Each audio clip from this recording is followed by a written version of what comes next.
आज भी जब मैं उस दिन को याद करता हूँ तो मेरी रूह कांप उठती है। समझ नहीं आता कि जो भी मैंने देखा क्या वो सच था या फिर कोई भ्रम। क्या आप भूत प्रेत पर विश्वास रखते हैं?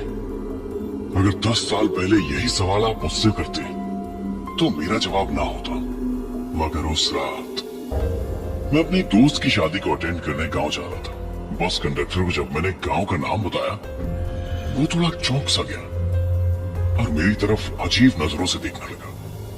उसने मुझसे कहा कि ये गाड़ी उस रास्ते नहीं जाती क्योंकि बारिश की वजह से वो रास्ता बंद हो चुका है और अगले स्टॉप पर उतर के मुझे पैदल जाना पड़ेगा। मेरे पास और कोई रास्ता नहीं था, सो मैंने टिकट ले लिया। रास्ता बड़ा ही लंबा था, सो मैं थोड़ी देर के लिए सो गया। लगभग रात के 10 बजे गाड़ी उस स्टॉप पर पहुंची और मैं बस से उतरने लगा, लेकिन तभी बस कंडक्टर ने मुझे रोका। वो मुझे वहां पर ना उतरने की विनती करने लगा। उसके कहे अनुसार वो रास्ता बड़ा ही निर्जन था, लेकिन पहले मुझे बहुत देर हो चुकी थी, इसलिए कंडक्टर को धन्यवाद देते हुए मैं बस से नीचे उतर गया। मैंने मुड़कर देखा तो कंडक्टर अभी भी मेरी तरफ देख रहा था, मानो जैसे उसे मेरी बड़ी चिंता हो रही थी।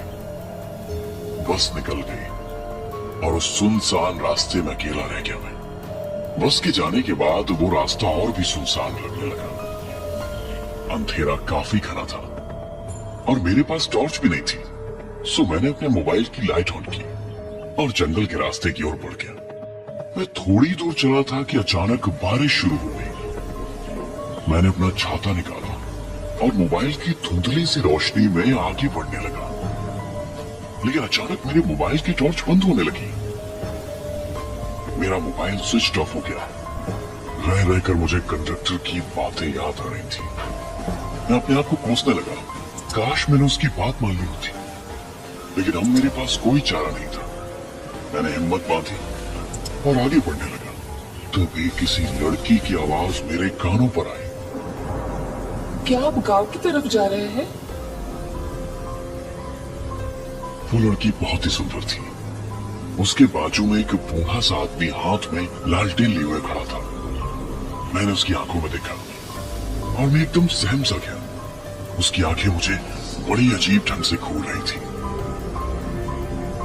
चलो बाबूजी, साथ में चलते हैं। बिना कुछ कहे मैं उनके साथ चलने लगा। मुझे एक बात बड़ी अजीब लगी। इतनी बारिश हो रही थी लेकिन उनके पास छाता नहीं था। उस बूढ़े आदमी ने अपने पूरे बदन पर एक कंबल लपेट लिया था और वो लड़की तो बारिश में पूरी भीग चुकी थी। मैंने उसकी तरफ देखा। सच में वो बहुत ही सुंदर थी। जी आप चाहे तो मेरा छाता ले लीजिए। मैंने उस लड़की से गुजारिश की। जी नहीं, उसकी कोई जरूरत नहीं।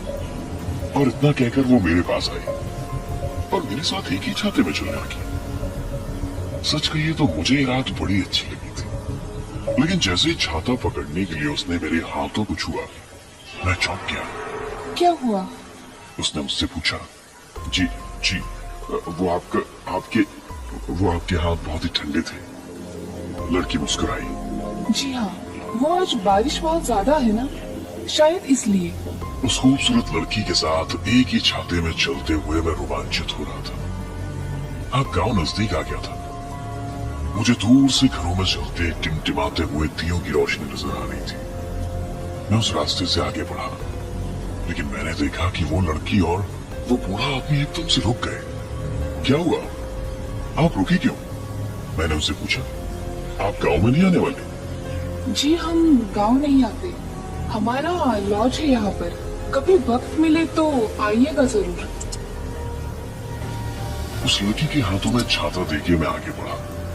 अचानक मुझे याद आया कि मैंने उस लड़की का नाम तो पूछा ही नहीं। अपने आप को कोसता हुआ मैं पीछे मुड़ा और मेरे पांव तले जैसे जमीन खिसकी गई।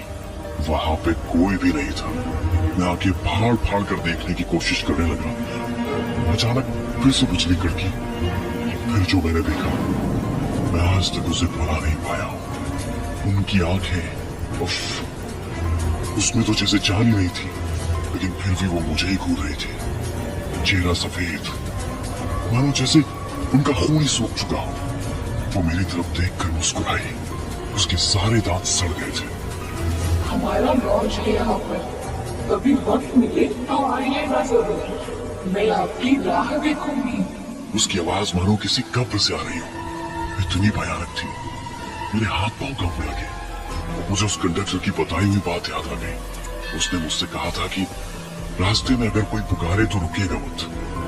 इतनी बारिश में भी मुझे पसीना आने लगा और फिर अपनी जान हथेली पर रखकर मैं वहां से भाग निकला। पता नहीं मैं कितनी देर भाग रहा था। गांव में पहुंचते ही मैं बेहोश होकर गिर गया। उसके बाद क्या हुआ मुझे नहीं पता, लेकिन 2 दिन बाद मुझे होश आया। तब मेरे दोस्त ने मुझे बताया कि पिछले 2 दिन से मुझे तेज बुखार था और मैं अपनी बेहोशी में अजीब अजीब बातें बड़बड़ा रहा था।